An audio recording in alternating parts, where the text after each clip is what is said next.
Match fixing के इल्जाम पर बाबर आजम आ गए मैदान में। इल्जाम लगाने वालों पर तक के इज्जत केस करने का फैसला भी कर लिया। कौमी क्रिकेट टीम के कप्तान बाबर आजम पर हालिया दिनों एक सीनियर सहाफी की जानिब से संगीन इल्जामात आयद किए गए, जिस पर अब बाबर आजम ने उनके खिलाफ हद तक इज्जत का दावा दायर करने का फैसला किया है। मीडिया रिपोर्ट के मुताबिक सहाफी ने अपने यूट्यूब चैनल की एक वीडियो में बाबर आजम पर तहाइफ लेकर मैच के नताइज तब्दील करने के हवाले से दावा किया था। साथ ही उन्होंने टीम के मुख्तलिफ खिलाड़ियों पर भी मैच फिक्सिंग के इल्जामात आयद किए थे, जिस पर अब बाबर आजम ने उनके खिलाफ सख्त एक्शन लेने का फैसला किया है।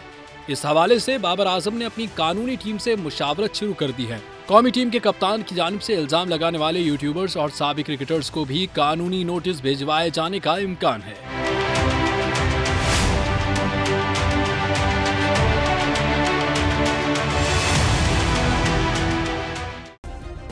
सब्सक्राइब करें और बेल दबाएं ताकि कोई खबर रह न जाए।